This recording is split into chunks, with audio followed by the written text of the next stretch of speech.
Mais bien aimé, la fois dernière, nous avons commencé notre chapitre portant sur le fruit de l'esprit. Et nous avons dit pour que quelqu'un vive le fruit de l'esprit, la première des choses, il doit se repentir. C'est la repentance qui est le début ou le départ de la vie du fruit de l'esprit. Et nous avons dit, mes bien-aimés, que dans Galates 5, verset 22, que les aspects de fruits de l'esprit sont très nombreux.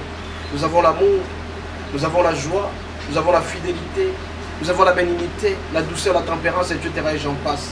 Et toute personne qui a reçu Jésus comme étant Seigneur et Sauveur est appelée à vivre les différents aspects des fruits de l'esprit. C'est pourquoi ce matin, mes bien-aimés, après avoir parlé longtemps sur l'amour, nous avons dit que l'amour a trois formes. Il y a d'abord l'amour pour Dieu, l'amour pour le prochain et l'amour pour soi-même. Celui qui vit cet amour envers lui-même, envers Dieu, envers le prochain, il pourra prospérer davantage. Et nous avons parlé aussi de la joie. On ne peut trouver la joie qu'en Dieu seul.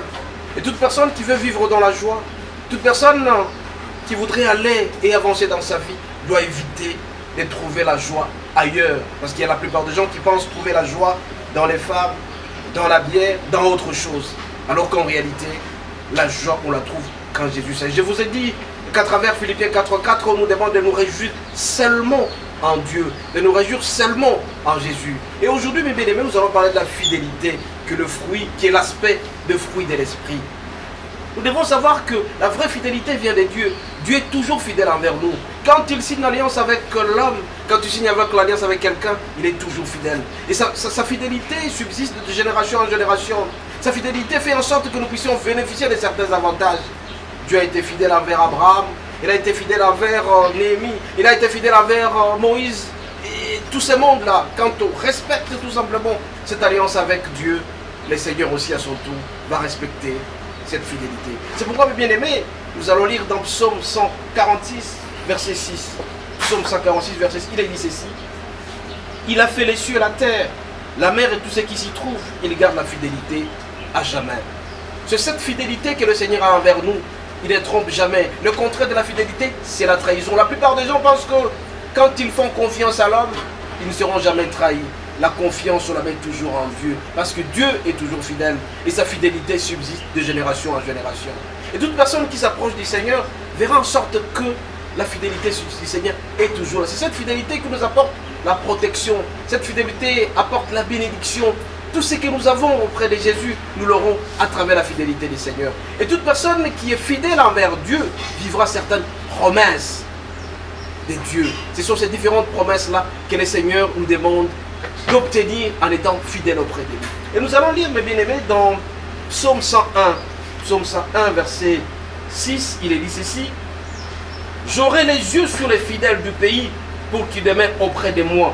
Celui qui marche dans une voie intègre sera mon serviteur. Voilà la condition que le Seigneur nous donne ici. Pour bénéficier de toutes les promesses, c'est-à-dire la bénédiction, c'est-à-dire la protection, c'est-à-dire la récompense, c'est-à-dire tout ce dont vous avez besoin auprès du Seigneur, la première condition, c'est de marcher avec intégrité, de marcher avec justice. Quand vous marchez avec intégrité, avec justice, vous aimez le Seigneur, à ce moment-là, et à ce moment-là seulement, que le Seigneur pourra vous accorder beaucoup de bénédictions. La plupart des gens pensent que quand ils font du n'importe quoi, ils ne se répandent pas, ils ne s'approchent pas de Jésus, ils pensent avoir trouvé des bénédictions.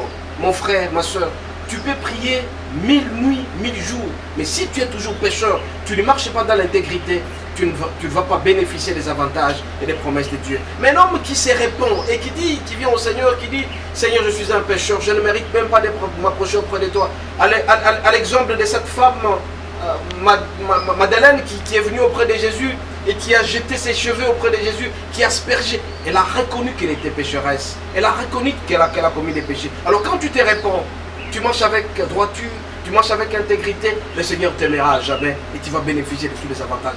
Donc il y a une condition pour bénéficier de toutes les promesses de Dieu.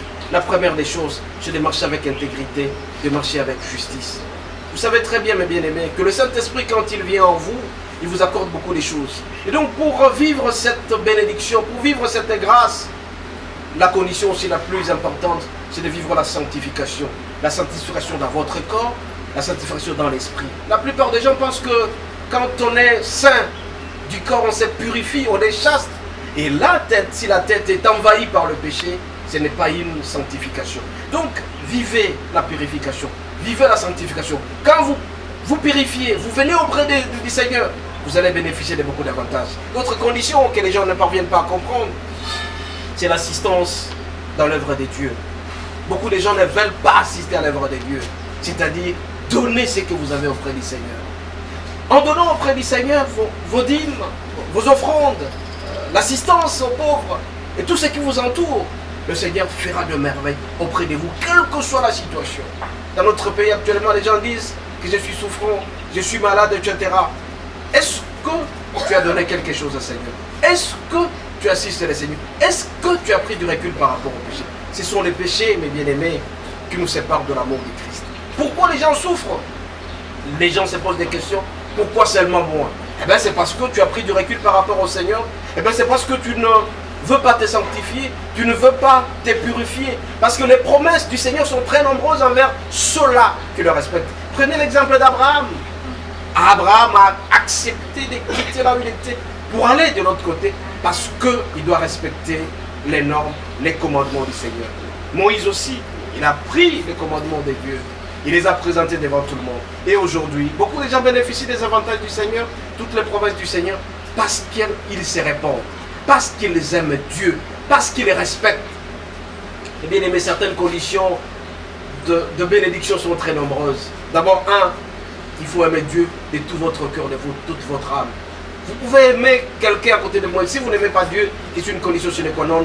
À ce moment-là, vous n'allez pas bénéficier des avantages. Parce que le Seigneur est fidèle.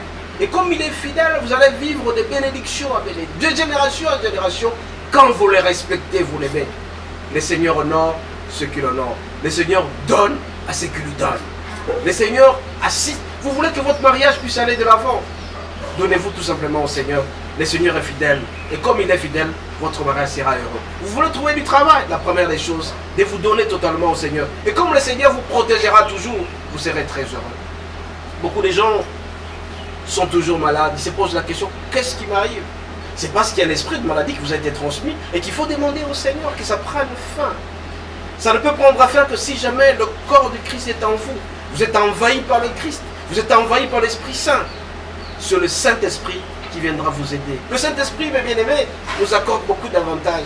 La première des choses, c'est notre transformation, notre restauration, notre bénédiction et notre grâce. La grâce, c'est une faveur que Dieu nous accorde. Nous ne serons pas très longs ce matin, mais je vous demanderai davantage d'aimer le Seigneur et de l'aimer seulement de tout votre cœur. Il ne faut pas tâtonner, ni chaud, ni froid. Quand on abandonne le péché et qu'on abandonne complètement. Quand on aime le Seigneur, qu'on l'aime complètement. Et dans votre cœur, l'amour doit exister. Les gens ne s'aiment pas, ils sont très égoïstes. Pourquoi vous êtes égoïste? Mais si vous êtes égoïste, le Seigneur ne viendra pas auprès de vous.